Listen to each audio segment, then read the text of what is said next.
Welcome students. आज हम to theories discuss करेंगे। एक है Kohlberg's theory of moral development और एक है वाइगॉत्स्कीज थ्योरी। ठीक है, लेट अस अंडरस्टैंड कि क्या है कोलबर्ग की थ्योरी। कोलबर्ग की थ्योरी मॉरल डेवलपमेंट से रिलेटेड है। मॉरल डेवलपमेंट का मतलब कि सही और गलत से रिलेटेड ये चीजें हैं। ठीक है, मोरालिटी वो है जो प्रिंसिपल्स को, जो सिद्धांतों के द्वारा ये बताता है कि सही और गलत के बीच में क्या अंतर है, एक अच्छे व्यवहार के और एक बुरे व्यवहार में क्या अंतर है। ठीक है, तो ये टर्म आपके लिए इंपॉर्टेंट हो जाता है, मोरालिटी। तो मोरालिटी वो सिद्धांत है जो आपको सही और गलत में से अंतर करने में आपकी मदद करते हैं और एक अच्छा व्यवहार और एक बुरा व्यवहार के अंतर करने में आपका मदद करते हैं। मॉरल रीजनिंग का क्या अर्थ है?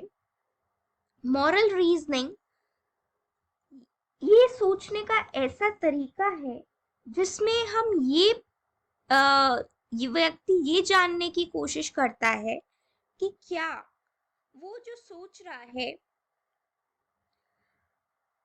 या वो जो कर रहा है या जो उसका तरीका है, क्या वो सही है या गलत है।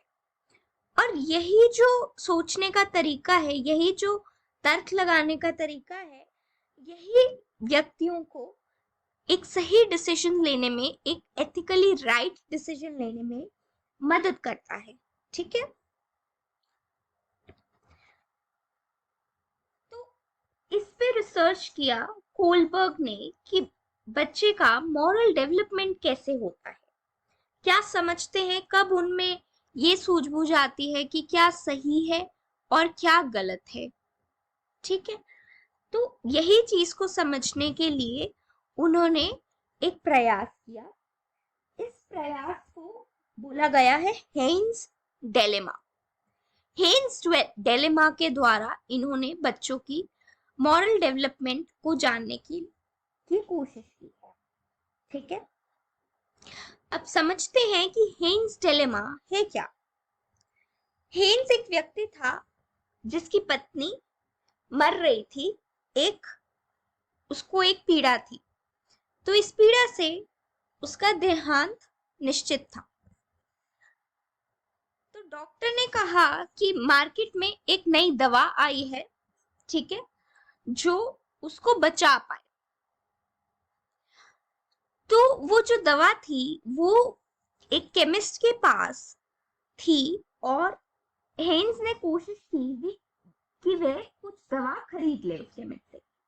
बट केमिस्ट ने क्या किया, केमिस्ट ने 10 गुना ज्यादा भाव बताया उस दवा का।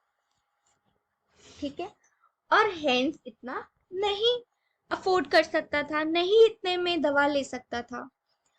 तो हेन्स ने कोशिश की कहीं ना कहीं से अपने फैमिली से लेकर, फ्रेंड से लेकर, रिलेटिव से लेकर कुछ पैसा इकट्ठा किया, पर फिर भी उतना पैसा नहीं बन पाया जितने की दवा थी।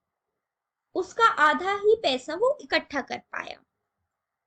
फिर उसने केमिस्ट को समझाया कि उसकी वाइफ जो है वो पीड़ित है, उसको एक रोग है, तो उससे वो मर रही है।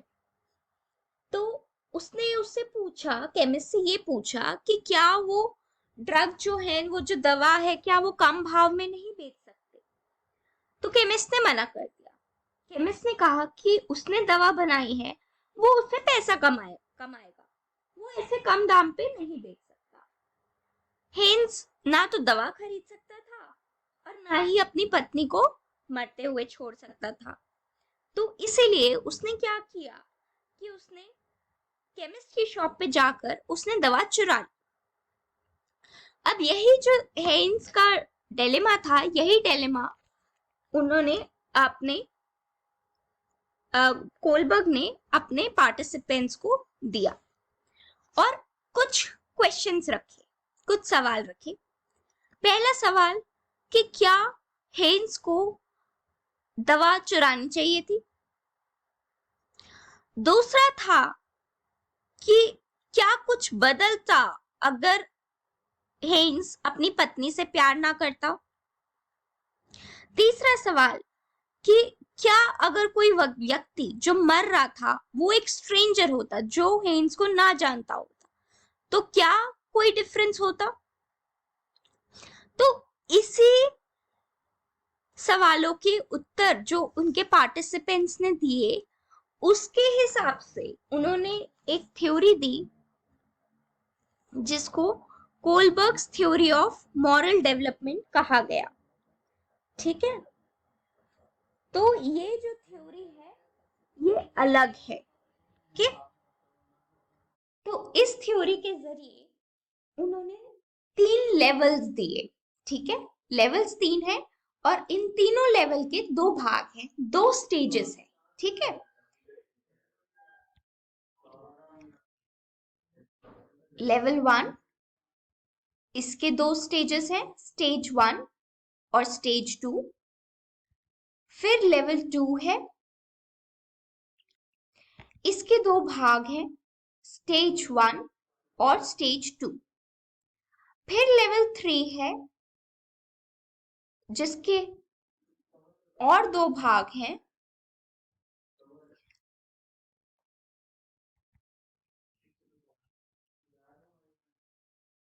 ठीक है।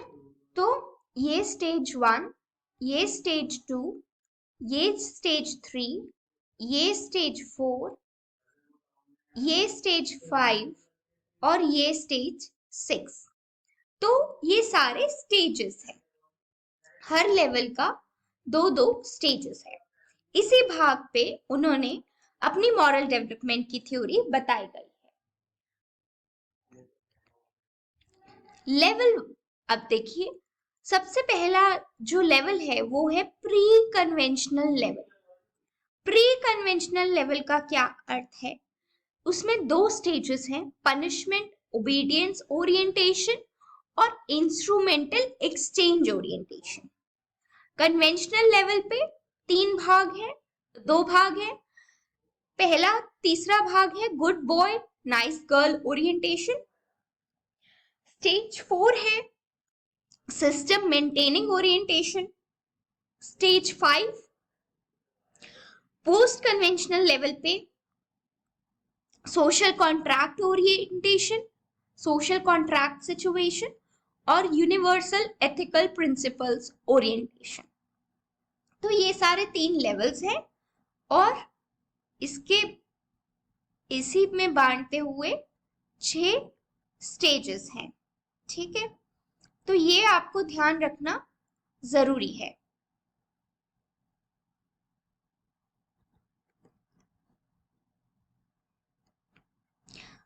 अब पहला है स्टेज 1 जो प्री कन्वेंशनल लेवल मोरालिटी का पार्ट है। कन्वेंशन मतलब कि एक तरीका, एक जो तरीका जो मान्य है, जो चलता है, कन्वेंशन। तो उसके पहले वाला जो लेवल है उसको हम प्री कन्वेंशनल कहते हैं।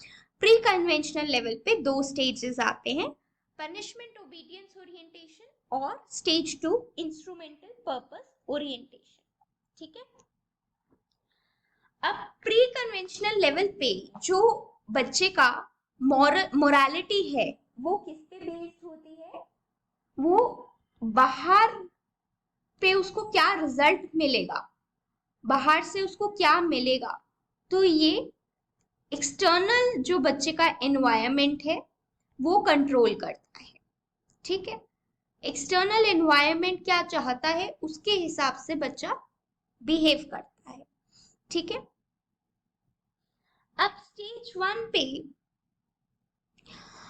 बच्चा ये इससे सही या गलत को तो उसको नहीं मालूम, पर उसके हिसाब से मॉरल बिहेवियर वो है, सही बिहेवियर वो है जो उसको अथॉरिटी से, जो उसको अपने से बड़े लोगों से का जो डर है उससे बचा पाए और उसको कोई भी पनिशमेंट ना मिले। ये दो वजह होती है जिसकी वजह से बच्चा सही तरीके से अपना बिहेवियर प्रस्तुत करना चाहता है। ठीक है, अब इसमें लोगों की क्या मंशा है वो बच्चे को नहीं पता होती है। इसमें सिर्फ डर, एक भय दूसरों की, अपने से बड़े लोगों की, और आ, उसको पनिशमेंट ना मिले, अगर उसने गलत किया तो उसको पनिशमेंट ना मिले, यही तरीका है, यही जरिया है जिसकी वजह से बच्चा एक सही तरीके से बिहेव करना चाहता है। ठीक है, अगर मान लीजिए किसी एक बच्चे ने कुछ तोड़ दिया, ठीक है, और उसको पता है उसको डांट पड़ेगी, तो अगली बार वो ये चीज ना तोड़े, क्योंकि उसे पता है, उसको डर है कि अगर इसने ये तोड़ दिया तो फिर इसको डांट पड़ सकती है, इसको पनिशमेंट मिल सकती है, तो इसीलिए तब वो नहीं तोड़ेगा खिलौना। तो ये है पनिशमेंट एंड ओबीडियंस ओरिएंटेशन, कि किस एक्शन से उसको पनिशमेंट मिलेगी, किस एक्शन से नहीं मिलेगी, किसका डर है, उसके हिसाब से अपना बिहेवियर जो है एक बच्चा चूज करता है। देन सेकेंड स्टेज है इसमें इंस्ट्रूमेंटल पर्पस ओरिएंटेशन। इसमें क्या है, इसमें बच्चा ये जान गया है कि हर एक व्यक्ति का एक अलग नजरिया होता है मॉरल डिलेमा से डील करने का। तो पहले ये अंडरस्टैंडिंग जो है बहुत कम स्तर पे होती है, सिर्फ कॉन्क्रीट लेवल पे, जो उसको दिख रहा है या जो उसको देख पा रहा है वही, उसके हिसाब से ही वो अपना सही मार्ग चुनता है, सही एक्शन चुनता है, सही बिहेवियर चूज करता है, जो उसके अपने ही सेल्फ इंटरेस्ट से, जो उसके इंटरेस्ट को जो उसके इंटरेस्ट के हिसाब से सही है, उसके हिसाब से ये चूज करता है। ठीक है, रेसिप्रोसिटी क्या है, रेसिप्रोसिटी स्टेज का एक कैरेक्टरिस्टिक है जिसमें ये कहा गया है कि अगर तुमने मेरे साथ ये किया तो मैं भी तुम्हारे साथ ये करूंगा, अगर तुमने मुझे मारा तो मैं भी तुम्हें मारूंगा। ठीक है, अगर तुमने मुझे कुछ दिया तो मैं तुम्हें भी वो चीज दूंगा। ठीक है, तो ये है प्री कन्वेंशनल लेवल। ओके,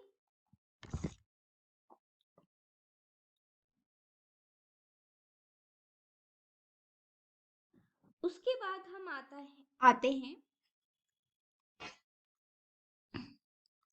अब इसमें जो मॉरल रीजनिंग है प्री स्कूल के बच्चों की, वो इस हिसाब से डिपेंड करती है कि किस चीज के लिए उसको, किस चीज पे उसको पनिशमेंट नहीं मिलेगी और वैसे ही वो व्यवहार करेगा, और इससे उसकी जो निजी जरूरतें हैं वो भी पूरी होनी चाहिए। ठीक है, जब बच्चा कन्वेंशनल स्टेज पे पहुंचता है, कन्वेंशनल स्टेज पे जब पहुंचता है तो उसका जो सोचने का तरीका है वो अपनी, जो सिर्फ अपने बारे में सोचता था, जो इगोसेंट्रिक थिंकिंग थी, अब वो इसको बदल के उसका कंसर्न ये होगा कि मुझे सबके सामने अच्छा दिखना है। ठीक है, मुझे सबके सामने अच्छा रहना है। अब उसकी थिंकिंग इस पे हो जाएगी कि मैं ऐसा क्या करूं कि मैं सबके सामने अच्छा बन जाऊं। ठीक है, अब लॉ एंड ऑर्डर, क्या वो लॉ एंड ऑर्डर सिचुएशन से डील कर सकता है, वो लॉ एंड ऑर्डर के हिसाब से, कानून के हिसाब से कैसा अपना व्यवहार रखेगा, ये भी कन्वेंशनल रीजनिंग के लिए एक बहुत ही महत्वपूर्ण चीज है। अब इसमें इस स्टेज में बच्चे को ये पता चल जाता है कि रूल्स तोड़ना, कि कानून तोड़ना, कि कोई रूल्स तोड़ना सही बात नहीं हो सकती, क्योंकि जो ऑलरेडी एस्टैब्लिश, जो ऑलरेडी हमारा एस्टैब्लिश सोशल सिस्टम है वो बिगड़ जाएगा, उसमें एक स्टेबिलिटी ना रहकर उसमें बदलाव आने लगेगा, वो चेंज हो जाता है और उस चेंज की वजह से गड़बड़ क्रिएट होती है, गड़बड़ हो जाती है। इसलिए रूल्स नहीं तोड़ने चाहिए। ठीक है, जनरली सब लोग सिर्फ इसी स्टेज पे सीमित रह जाते हैं, इवन एडल्ट्स भी आगे पोस्ट कन्वेंशनल स्टेज तक नहीं पहुंच पाते, सिर्फ कन्वेंशनल स्टेज पे ही रह जाते हैं कि समाज के हिसाब से हमें चलना है, समाज में हमारी बनी रहनी चाहिए। तो ये वाली जो थिंकिंग है, ये वाला जो स्टेज है, ये कन्वेंशनल थिंकिंग कहलाती है कि आप समाज के हिसाब से अपनी थिंकिंग रख रहे हैं, आप ये डिसाइड कर रहे हैं कि क्या सही होगा और क्या गलत होगा।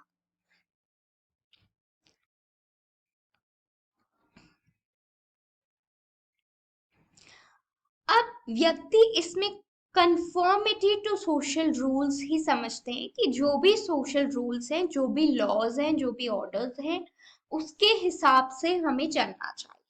ठीक है, और अपने सेल्फ इंटरेस्ट की वजह से नहीं, बल्कि समाज के हिसाब से उनके रूल्स के मुताबिक हमें चलना चाहिए। ठीक है, इनको ये लगता है कि अगर हम अपना जो सोशल सिस्टम हमें बना हुआ है, वो हमें, अगर हम उसके हिसाब से चलेंगे तो हमारी जो एक इज्जत है समाज में वो बनी रहेगी, हम और हम लोगों के साथ अपना अच्छे से रिलेशंस बना के रख पाएंगे। ठीक है, ये इस स्टेज का इंपॉर्टेंट पॉइंट है। अब इन स्टेजेस पे, अब इस लेवल पे दो स्टेजेस और हैं। पहला स्टेज है the good boy good girl orientation. इसका मतलब ये हुआ कि हम रूल्स जो हैं वो हम उसको उसके हिसाब से चलते हैं, क्योंकि हम समाज में एक सही एनवायरनमेंट बनाकर रखना चाहते हैं। ठीक है, और हम अपने निजी संबंध बना के अच्छे से रखना चाहते हैं, इसीलिए हम अच्छा व्यवहार करते हैं। इसलिए मैं एक अच्छी लड़की या एक अच्छा लड़का बन पाता हूँ। मैं अच्छा लड़का या अच्छी लड़की कब बनूंगा? जब मैं जो समाज कह रहा है उसके हिसाब से उसके रूल्स को मैं मान लूं, जो मेरे को बड़े लोग कह रहे हैं, जो अथॉरिटी फिगर्स कह रहे हैं, अगर मैं उसको मान लूं तो उसी के हिसाब से मैं एक अच्छा समाज में अपने आप को दिखा सकता हूँ। लोग मुझे ये कहेंगे कि मैं एक बहुत अच्छी लड़की हूँ और एक बहुत अच्छा लड़का हूँ, क्योंकि मैं समाज की बातें मान रहा हूँ, और इसकी वजह से समाज में जो है एक बहुत अच्छी हार्मनी बनी रहती है और बहुत निजी जो संबंध है वो अच्छे से बने रहते हैं। ठीक है, इसके द्वारा हम सबसे सबसे अफेक्शन चाहते हैं, और हर एक अपने जो निजी संबंध है उनसे हम चाहते हैं कि हाँ, ये कहें कि हाँ ये अच्छा व्यक्ति है, ये अच्छी लड़की है, क्योंकि हम उनके हिसाब से, समाज के हिसाब से हम अपने रूल्स बना रूल्स फॉलो कर रहे हैं। फोर्थ स्टेज है सोशल ऑर्डर मेंटेनिंग ओरिएंटेशन। इसमें क्या है, एक बच्चा हर वो रूल एक्सेप्ट करता है जो भी सोसाइटी का पार्ट है। ठीक है, रूल्स ये माने गए हैं कि सबके लिए सेम है। ठीक है, और सबको इनका पालन करना चाहिए, और अगर कोई व्यक्ति इस रूल का पालन नहीं करता या अपनी ड्यूटी नहीं निभाता लॉज और रूल्स की तरफ से, तो इससे जो सिस्टम, सोशल सिस्टम बना हुआ है सोसाइटी का, उसमें फिर गड़बड़ी आ सकती है। ठीक है, अब यहाँ पे समाज के रूल्स के हिसाब से बच्चा चलना चाहता है। यहाँ पे जनरली हम अथॉरिटी के हिसाब से, जो हमें अथॉरिटी कह रहे हैं, और इस हिसाब से कि हमारा जो है, हमारा एक अच्छा व्यक्ति या एक अच्छी लड़की या एक अच्छा लड़का होने का मैं बनूंगा तो मेरे सारे जो संबंध है वो सही रहेंगे। ये थोड़ा हमारा सेल्फिश इंटरेस्ट से जुड़ा होता है। सेल्फिश इंटरेस्ट से नहीं तो अपने फायदे के लिए हम ऐसा करते हैं कि हम सबसे बनाकर रखना चाहते हैं, और वो तभी होगा जब हम ये बता पाए कि मैं एक वो व्यक्ति हूँ, एक अच्छी लड़की हूँ, एक अच्छा लड़का हूँ जो सारे रूल्स को मानता है। पर इस स्टेज पे, स्टेज 4 पे, सोशल ऑर्डर मेंटेनिंग ओरिएंटेशन पे, जो व्यक्ति है वो समाज का पर्सपेक्टिव लेकर चलता है। ठीक है, कि हर एक को जो भी समाज ने बोला गया है, जो भी रूल्स बनाए गए हैं, वो सबको फॉलो करने चाहिए, वो सबके लिए इक्वल है। ठीक है, और ये हमारी ड्यूटी है कि हम सारे ड्यूटीज फॉलो करें।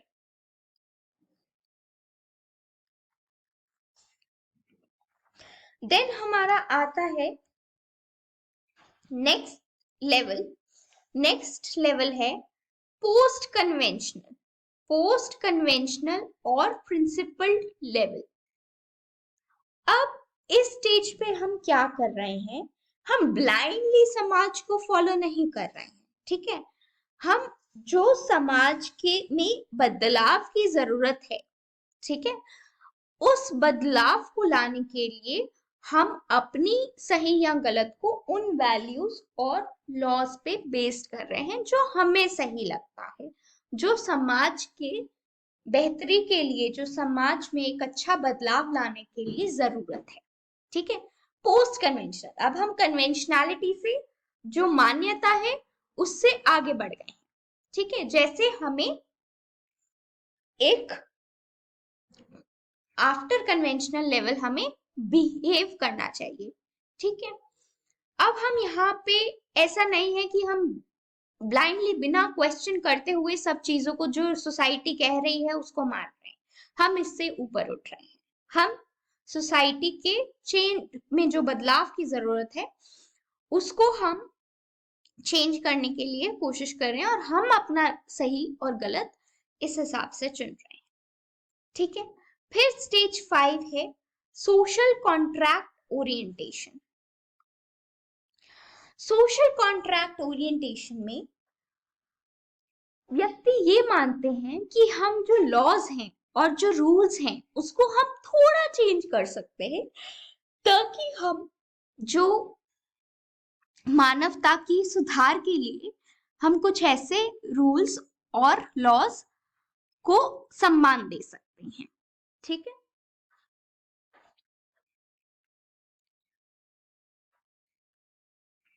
उनको लगता है कि कुछ लॉज ऐसे हैं जो सही नहीं है, जो जस्टिस नहीं करते, और उनको हमें चेंज कर देना चाहिए।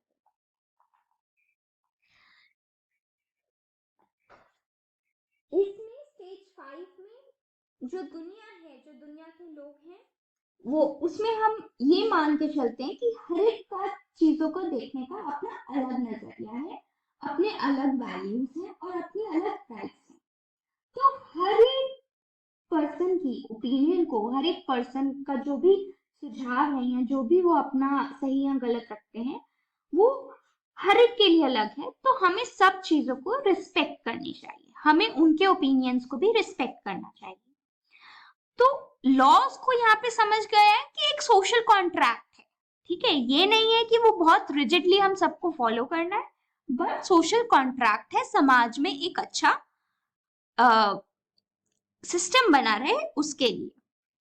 ठीक है, वो लॉज जो सबकी भलाई के लिए नहीं है वो चेंज कर देने चाहिए ताकि सबका भला हो पाए।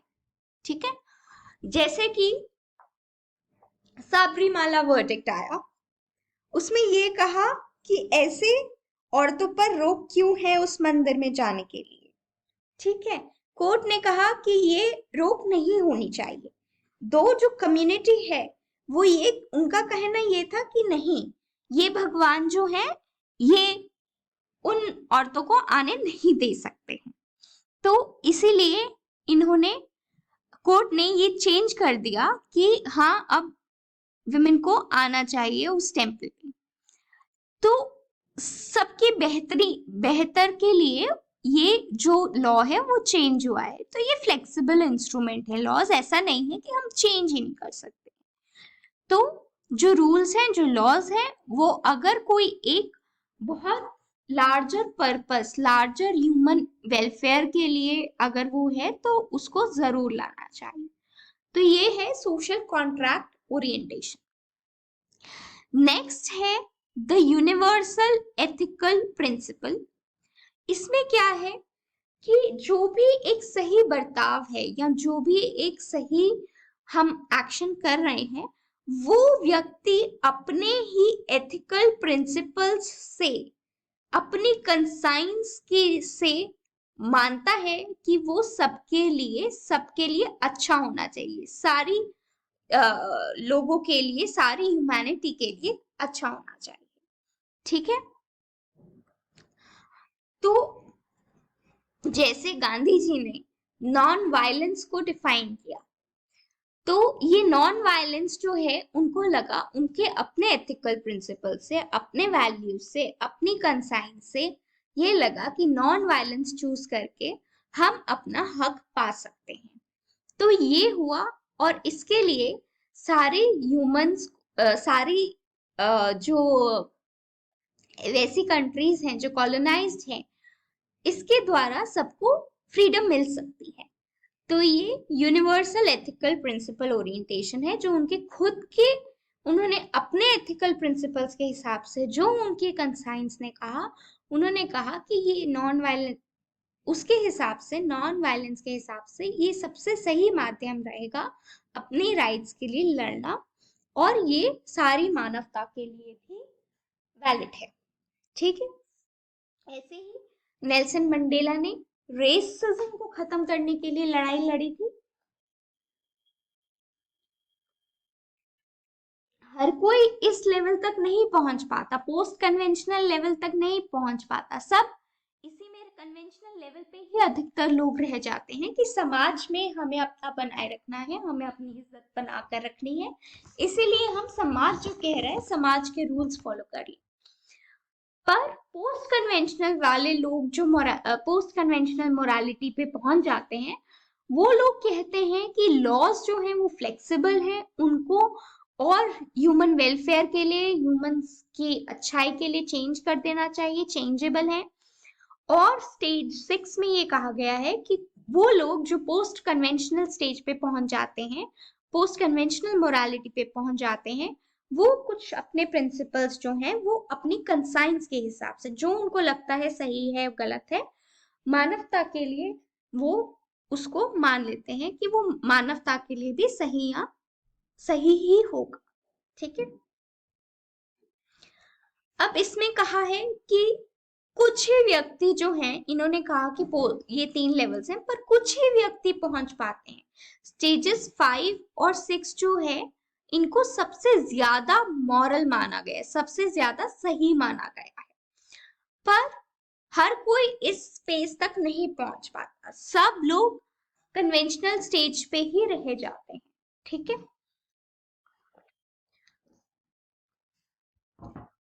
तो ये एक स्टैंडर्ड है, पोस्ट कन्वेंशनल मोरालिटी का एक स्टैंडर्ड है, जिसके अगेंस्ट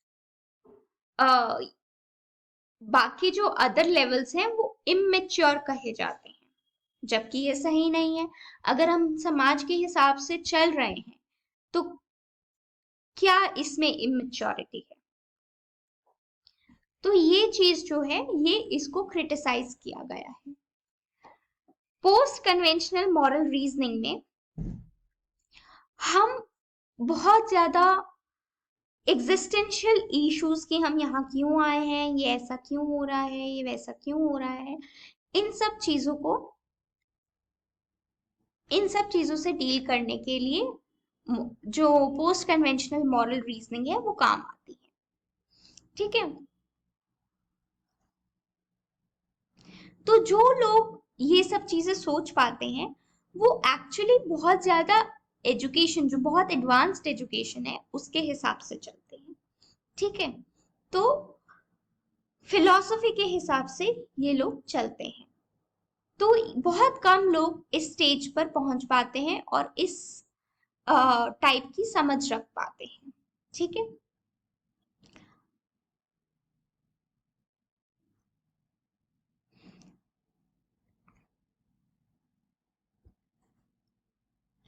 कोलबर्ग ने ये बताया जितने भी चेंजेस होते हैं मॉरल रीजनिंग में, सही या गलत के सोचने में तरीके में, वो अडोलेसेंस में या अडल्टहुड में यूज होते हैं।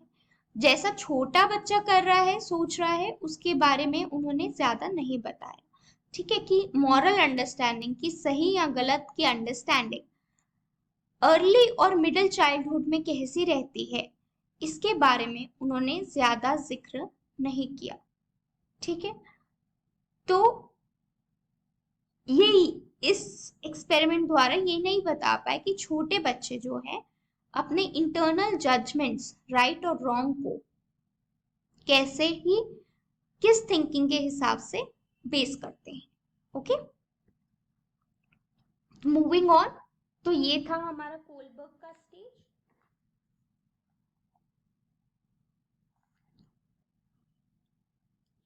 और कोलबर्ग की क्रिटिसिज्म में ये भी कहा गया है कि मेल्स और फीमेल्स का जो रीजनिंग है, जो जेंडर डिफरेंसेस हैं, वो अलग होते हैं। उसके बारे में जिक्र कोलबर्ग ने नहीं किया। कैरल गिलिगन ये मानते हैं कि जो फीमेल्स हैं उनका ज्यादा इसमें रहता है कि वो कैसे अपने इंटरपर्सनल रिलेशनशिप्स बना के रखें। ठीक है, ये सारे कल्चर्स में एप्लीकेबल नहीं है ये थ्योरी, और ये बिल्कुल हाइपोथेटिकल सिचुएशंस पे बेस्ड इन्होंने अपनी थ्योरी दी है। हाइंस डिलेमा एक हाइपोथेटिकल सिचुएशन है, असली में तो नहीं हुआ। ठीक है, और इनके जो सैंपल्स हैं वो पूरे पॉपुलेशन को रिप्रेजेंट नहीं कर रहे हैं, तो ये बायस्ड सैंपल्स हैं। बायस्ड सैंपल्स इन्होंने लिए हैं, जिनको स्टडी किया है उनको अच्छे से पॉपुलेशन में चूज नहीं किया है। ठीक है, तो ये कुछ चीजें हैं जिनका हमें इनकी थ्योरी में ध्यान रखना है। नेक्स्ट थ्योरी जो है वो है वाइगॉट्स्कीज थ्योरी ऑफ कॉग्निटिव डेवलपमेंट। अब इस पे देखते हैं कि इन्होंने क्या कहा है और ये पियाजे से कैसे डिफर करते हैं।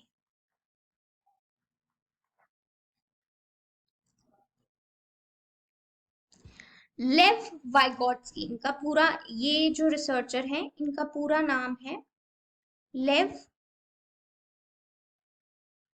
वाइगॉट्स्की, और इन्होंने अपनी थ्योरी दी थी अर्ली 90s में। ये एक रशियन साइकोलॉजिस्ट थे।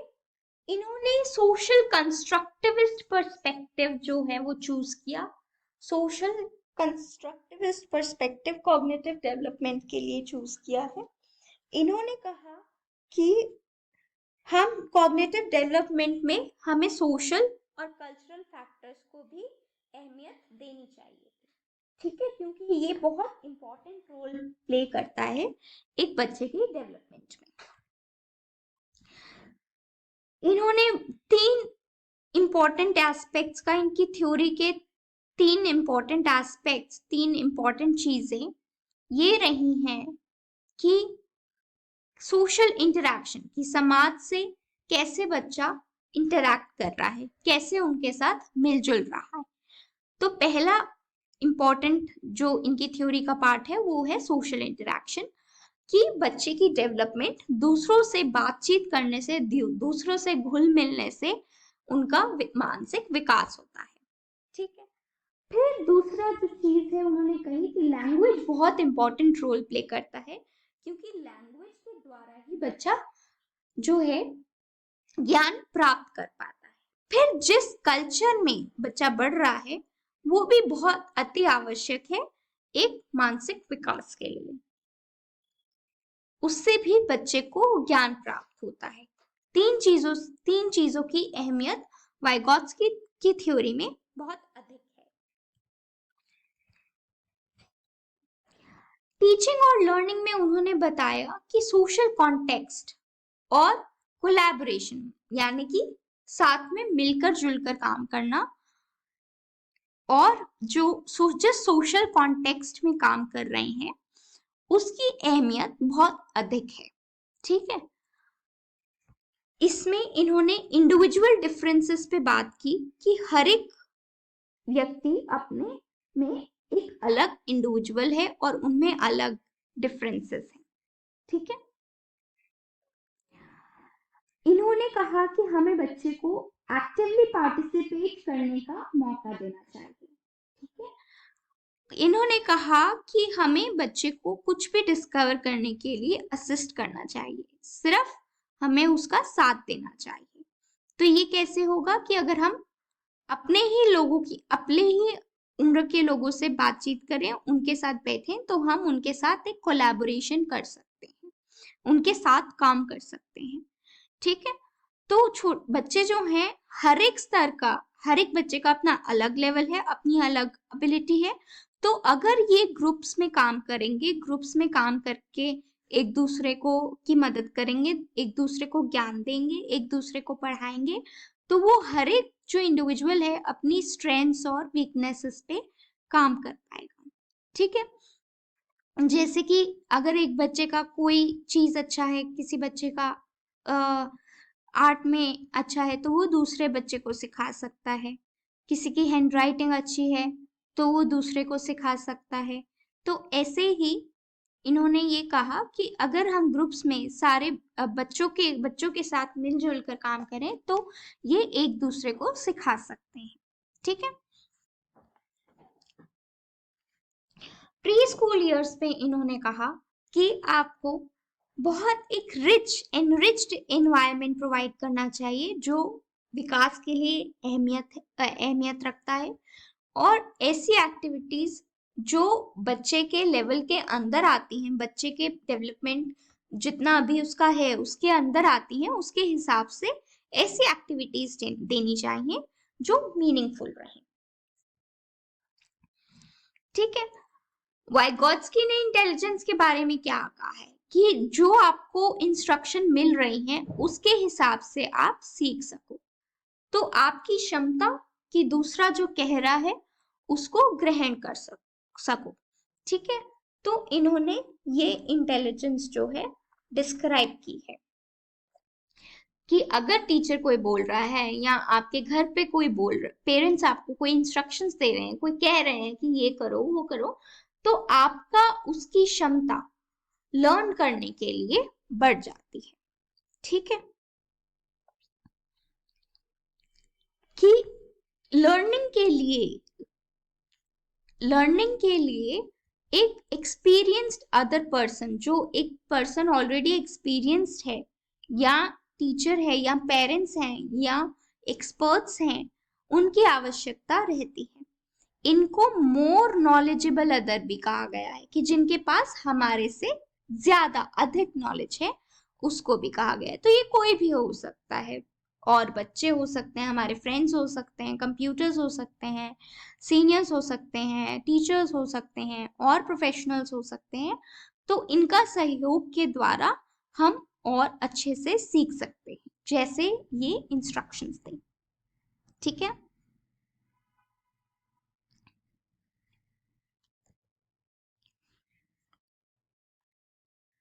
स्कैफोल्डिंग एक इंपॉर्टेंट कॉन्सेप्ट है। स्कैफोल्डिंग में वाइगॉत्स्की ने कहा कि जब एक एडल्ट जो एक बच्चे की मदद करता है, तो उसको मदद जो बच्चे का लेवल है उसके हिसाब से करनी चाहिए, उसके हिसाब से देनी चाहिए। ठीक है, मदद देने हैं, हिंट्स देने हैं, क्यूज देने हैं, बट बच्चे के लेवल के हिसाब से आपको एडजस्ट करना चाहिए। ठीक है, अब इसमें क्या है, इसकी फोल्डिंग में क्या कर सकते हैं, जो मोर नॉलेजेबल अदर है वो एक प्रॉब्लम के कई भाग कर सकता है कि ये प्रॉब्लम है,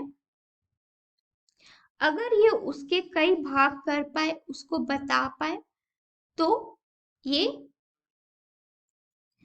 सपोर्ट उसे करेगा, उसको लर्न करने में ज्यादा मदद करेगा। ठीक है, या हिंट्स देते हैं या क्लूज देते हैं। ठीक है, इसमें ये भी है कि एम के ओ को, मोर नॉलेजेबल अदर, खुद से सारी प्रॉब्लम सॉल्व करने की जरूरत नहीं है, बट बच्चे को हिंट्स देकर सारी प्रॉब्लम सॉल्व कर, half of the problem solve कर सकते हैं, ताकि बच्चे जो हैं अपने आप सीख पाए।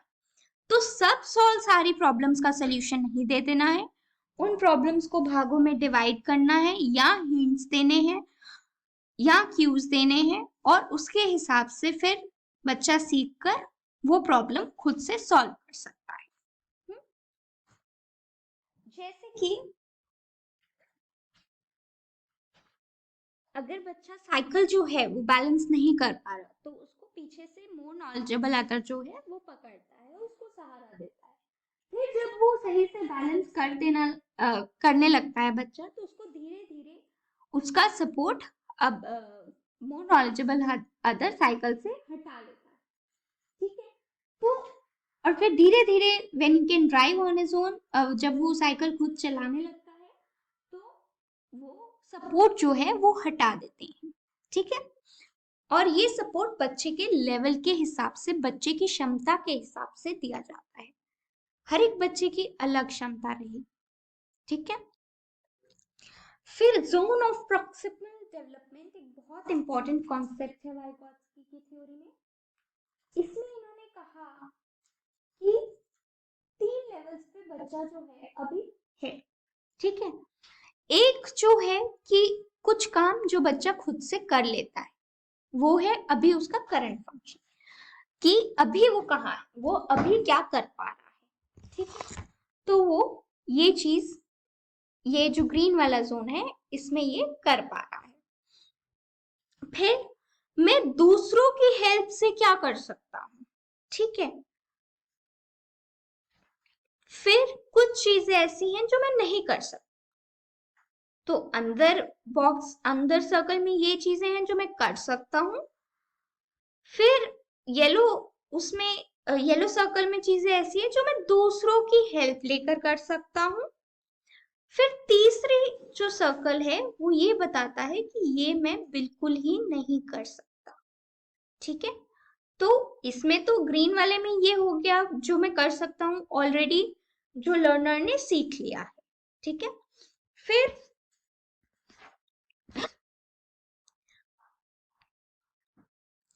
उसके बाद कि अब क्या करना है, क्या कर सकता है किसी के सपोर्ट से, वो ये जोन ऑफ प्रॉक्सिमल डेवलपमेंट कहलाता है, कि किसी की हेल्प से बच्चा क्या कर सकता है। वो जोन ऑफ प्रॉक्सिमल डेवलपमेंट है कि अगर इस डेवलपमेंटल स्टेज में हम उसको कुछ सिखाएंगे तो वो सीख पाएगा। ये उसके सीखने की क्षमता पे निर्भर करता है। ठीक है, अगर मान लीजिए मैं एक 3 साल के बच्चे को बोल रही हूं कि तुम ऐसे लिखो, क्या वो लिख पाएगा? उसको तो अभी एबीसीडी भी वो सीख ही रहा है।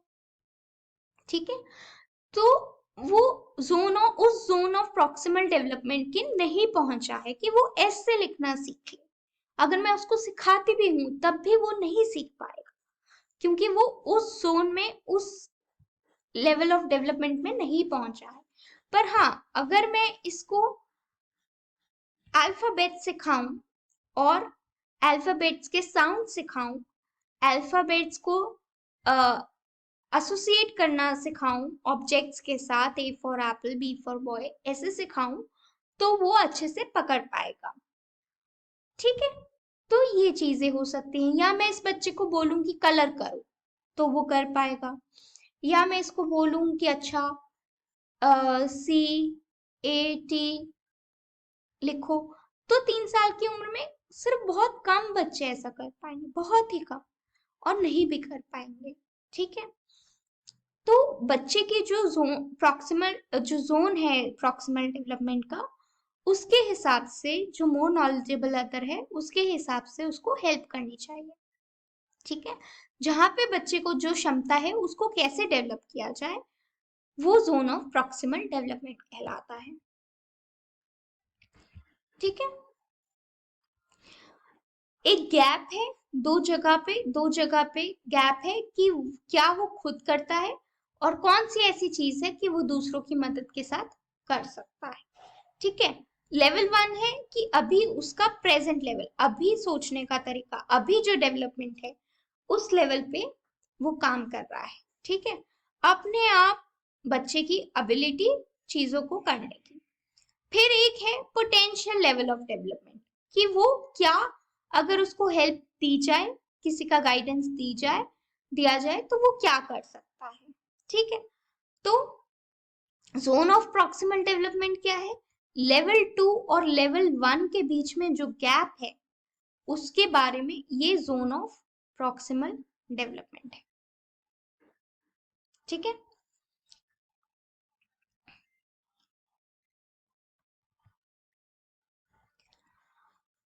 अब इन्होंने फॉर्मल स्कूलिंग पे भी बहुत अहमियत दी है। इन्होंने कहा है जैसे बच्चे लिटरेचर के बारे में, मैथ्स के बारे में, साइंस के बारे में, एसएसटी के बारे में समझने लगते हैं तो टीचर्स उन्हें बताती हैं कि इसमें ये होना चाहिए, उनको बताती हैं, उनको करेक्ट करती हैं और उनसे क्वेश्चंस पूछती हैं।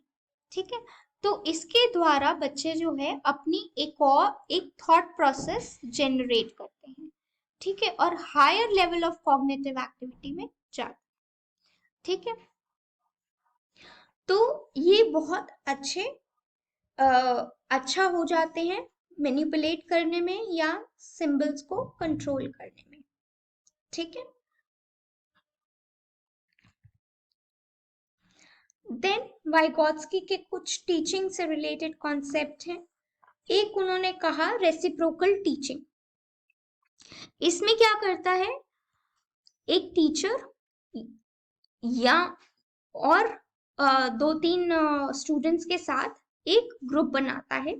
ठीक है, बहुत छोटा ग्रुप होता है ये, और ये डिस्कशन में ये जो ग्रुप बना है वो एक डिस्कशन में एक दूसरे को एंगेज करके रखते हैं। ठीक है, और ये स्ट्रैटेजीज इंपॉर्टेंटली वो देखते हैं, जैसे कि पहले क्वेश्चन करते हैं कि क्या हो सकता है इसमें, फिर उसको समराइज करते हैं, फिर उसको क्लैरिफाई करते हैं, फिर ये प्रिडिक्ट कर सकते हैं कि आगे क्या होगा या आगे वाले चैप्टर्स में क्या आएगा या आगे क्या हो सकता है। ठीक है, फिर उनके बेसिस पे फिर क्वेश्चन करते हैं। ठीक है, तो ये एक सर्कल चल रहा है रेसिप्रोकल टीचिंग में कि आप क्वेश्चन करते हो, फिर उसको समराइज करते हो, फिर उसको क्लैरिफाई करते हो, फिर उसको प्रिडिक्ट करते हो। तो ये सारी जो चीजें हैं ये आप करते हो रेसिप्रोकल टीचिंग में, छोटे छोटे ग्रुप्स बनाते हो। ठीक है, क्वेश्चन करते हो, समराइज करते हो, उसका निचोड़ निकालते हो, कोई कंक्लूजन ड्रॉ करते हो, फिर उसका क्लैरिफिकेशन पूछते हो क्या ये जो मैं बोल रहा हूँ सही है, फिर उसके हिसाब से आगे क्या होगा या आगे की स्थितियां क्या होंगी वो आप सोचते हो। ठीक है, तो इसके द्वारा हम एक रेसिप्रोकल टीचिंग क्रिएट कर रहे हैं। तो ये रिसर्चेस में ये पाया गया है जो रेसिप्रोकल टीचिंग में है उनका रीडिंग कॉम्प्रिहेंशन बहुत अच्छा हो जाता है। ठीक है, रेसिप्रोकल टीचिंग भी क्या है, एक zone of proximal development create कर रहा है जहां पे बच्चे और रिस्पॉन्सिबल हो जाते हैं चीजों को, टेक्स्ट पैसेजेस को समझने के लिए। ओके, दूसरों से कोलैबोरेट करके, दूसरों के साथ मिलजुल कर काम करने से वो एक ग्रुप की जो एक्सपेक्टेशन है, जो सबकी एक्सपेक्टेशन है कि इस लेवल तक सोचना है या ये स्किल हम में होने चाहिए और ये जरूरी है, वो सीख पाता है। ठीक है,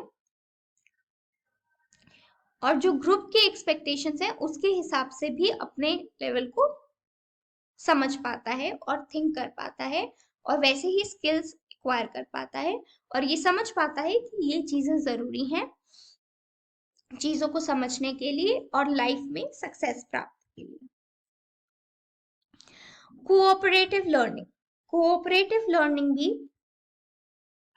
एक इम्पॉर्टेंट कॉन्सेप्ट है, टीचिंग कॉन्सेप्ट है, जिसमें एक गोल दे दिया जाता है कि आपको ये करना है।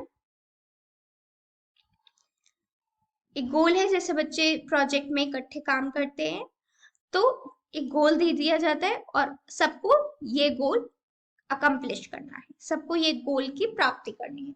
तो इसके लिए उनको इस पर काम करना है, तो इसके जरिए जो लर्निंग होती है वो भी अच्छी मानी जाती है। इसको कोऑपरेटिव लर्निंग कहते हैं। ठीक है, अब इसमें बच्चे कैसे अपने डिफरेंसेस को अलग रख के सबके साथ रिस्पॉन्सिबिलिटी, जो सबका एक ओपिनियन है वो बनाकर और दूसरों को एक मिसअंडरस्टैंडिंग से रोककर एक इम्पॉर्टेंट एलैबोरेट एक बहुत अच्छे एक्सप्लेनेशंस देकर ये सब गोल प्राप्त करने की कोशिश करते हैं। ठीक है, जब बच्चों की प्लानिंग और प्रॉब्लम सॉल्विंग इंप्रूव होती है जब वो दूसरों के साथ मिलकर एक टास्क करते हैं। ठीक है, और अगर वो कोई उनके ग्रुप में पीयर है, जो पार्टनर है, जो एक्सपर्ट है, जो केपेबल है, उससे भी बच्चे काफी सीखते हैं। ठीक है, फिर है कल्चरल वेरिएशंस। हर एक कल्चर का, इसमें कल्चर के बहुत वेरिएशंस आते हैं कि जो बच्चों को कोऑपरेटिवली सीखने दे पाए। ठीक है, वर्किंग जब ग्रुप्स पे काम करते हैं तो वो बहुत इजीली आता है उन कल्चर्स में जो कलेक्टिविस्टिक है, मतलब संबंधों को बनाने में, सबसे मिलजुल कर रहने में विश्वास रखते हैं। इंडिविजुअलिस्टिक कल्चर्स हो गए जहाँ पे अपने आप को ज्यादा इंपॉर्टेंस दिया जाता है। तो हर कल्चर में कोऑपरेटिवली सीखने का तरीका अलग रहेगा। ठीक है, वाइगोत्स्की ने लैंग्वेज पे बहुत अहमियत दी है। इन्होंने कहा कि ये मेन मीडियम है जिसके द्वारा इंफॉर्मेशन बच्चों में जाती है। एडल्ट्स जो बोलते हैं वो लैंग्वेज के जरिए ही बोल रहे हैं। फिर इंटेलेक्चुअल एडेप्टेशन, लैंग्वेज इंटेलेक्चुअली अपने आप को मॉडिफाई करना या एनवायरनमेंट के साथ ढलना, अपनी इंटेलेक्चुअल कैपेसिटीज को, तो उसके लिए भी लैंग्वेज बहुत इंपॉर्टेंट रोल प्ले करती है। अब इन्होंने 3 स्पीचेस के बारे में कहा। एक कहा सोशल स्पीच है, एक कहा प्राइवेट स्पीच है, एक कहा साइलेंट इनर स्पीच है। ठीक है, इसमें वो स्पीच है जो हम दूसरों से कम्युनिकेट करने में यूज करते हैं। ये लगभग दूसरे एज से डेवलप होने शुरू हो जाती है कि हम दूसरों से बातचीत कर रहे हैं। ठीक है, एक प्राइवेट स्पीच है, इंटरनल स्पीच, हमारी खुद की। ठीक है, जिसमें बच्चा खुद से बात करने लगता है, खुद से, जैसे हम भी अगर बात करें, खुद से ही बात कर रहे हैं, वो तीसरी एज से स्टार्ट हो जाता है। ठीक है, ये इंपॉर्टेंट है डेवलपमेंट के लिए, विकास के लिए, क्योंकि जो बच्चे हैं वो भिन्न भिन्न प्रकार की स्ट्रैटेजीज और एक्टिविटीज को अहमियत देते हैं। ठीक है, और उसको कैसे प्लान करना है, कैसे ऑर्गेनाइज करना है, उसके लिए क्या करेंगे, कैसे एक्टिविटी करेंगे, वो इंपॉर्टेंट रहती है। इसीलिए प्राइवेट स्पीच इंपॉर्टेंट है, ताकि वो ये सब चीजें कर पाए। फिर थर्ड है साइलेंट इनर स्पीच, जो 7 साल की उम्र से शुरू होती है लगभग। इसमें ये कहा है कि लैंग्वेज जो है वो हमारे मन के अंदर हो जाती है, हम उसको इंटरनलाइज कर लेते हैं और हमें बाहर बात करने की, अपने आप से बात करने की जरूरत नहीं पड़ती, और हम इंटरनली ही अपने आप से सोच पाते हैं और बात कर पाते हैं। माइंड में ही ये सारी चीजें हो जाती हैं, माइंड में ही हम थॉट थिंक कर रहे हैं, सोच रहे हैं, और माइंड में ही अपने आप से बात कर रहे हैं। ठीक है, या सोच रहे हैं कि हम दूसरों से कैसे बात करेंगे। तो ये साइलेंट इनर स्पीच है कि आपको एक्चुअली बोलने की जरूरत नहीं है, बट आपके माइंड में ही ये सारी प्रोसेसिंग हो जाती है।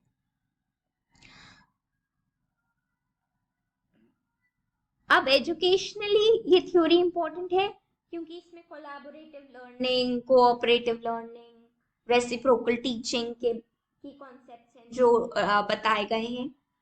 फिर जोन ऑफ प्रॉक्सिमल डेवलपमेंट के लिए बताया गया है।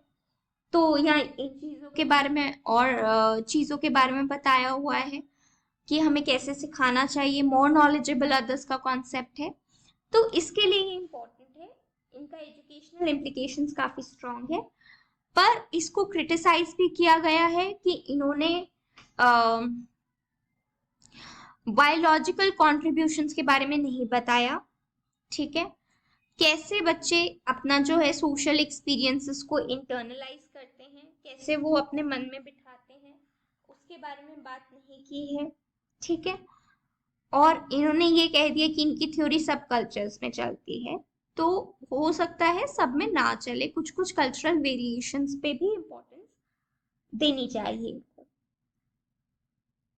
ये सिर्फ है कि हम अज्यूम करके चल रहे हैं कि ये सब कल्चर्स में मान्यता है इस थ्योरी की, बट ऐसा नहीं है, ऐसा नहीं हो सकता है। और ऑब्जर्वेशन और प्रैक्टिस भी दो इम्पोर्टेंट ऐसे, मतलब दूसरों को करते हुए कुछ सीखना, वो ऑब्जर्वेशन लर्निंग होती है कि हम दूसरों के को देखकर कुछ सीख रहे हैं और खुद चीजों को दोहरा रहे हैं, बार बार प्रैक्टिस कर रहे हैं, उनके जरिए भी लर्निंग अच्छी होती है। उसके बारे में ये थ्योरी, वाइगॉत्स्की की थ्योरी ये चीजें इनकॉर्पोरेट नहीं करती है। तो ये कुछ इसके क्रिटिसिजम्स हैं कि ये नहीं करता। बाकी इन्होंने थ्योरी अच्छी दी है कि बहुत डाइवर्सली सिंबल्स को चुना है, और जो इम्पोर्टेंट है कॉग्निटिव डेवलपमेंट के लिए लैंग्वेज को बहुत ज़्यादा अहमियत दी है कि लैंग्वेज के माध्यम से ही हम सब लोग सीखते हैं। तो ये भी एक इसकी कहीं ना कहीं क्रिटिसिज्म भी हो सकती है कि इतनी ज़्यादा लैंग्वेज को इम्पोर्टेंस दी है, जो बच्चे लैंग्वेज नहीं सीख पाते वो कैसे लर्न करते हैं। ठीक है, तो ये भी एक क्रिटिकल एस्पेक्ट इस थ्योरी का हो सकता है। अब हमें ये जानना है, थोड़ा हम इस बारे में डिस्कस करते हैं कि हम वाइगॉत्स्की और पियाजे की थ्योरी किन किन एस्पेक्ट्स पे डिफरेंट है, इसके बारे में डिस्कशन करते हैं।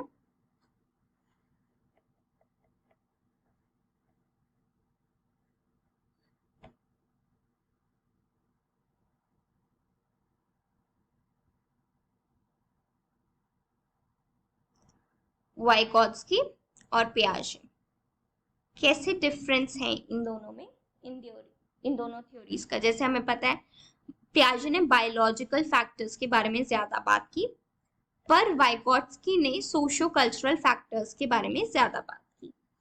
ठीक है, वाइगॉत्स्की ने लैंग्वेज पे बहुत अधिक महत्व दिया, लैंग्वेज को लर्न करने के, किसी भी चीज को ग्रहण करने के लिए लैंग्वेज का बहुत इंपॉर्टेंस दिया, पर पियाजे के साथ ऐसा नहीं। एडल्ट्स को बहुत इंपॉर्टेंस दिया कि एडल्ट के साथ लर्निंग करने में बच्चों का बहुत अच्छा विकास होता है, उसको ज्यादा इंपॉर्टेंस दिया। और वाइगॉत्स्की ने ये भी कहा कि सोशल इंटरेक्शन द्वारा, दूसरों से बातचीत करने द्वारा बहुत कोऑपरेटिव हो। हाउएवर पियाजे ने इन सब चीजों के बारे में नहीं बताया है। ठीक है,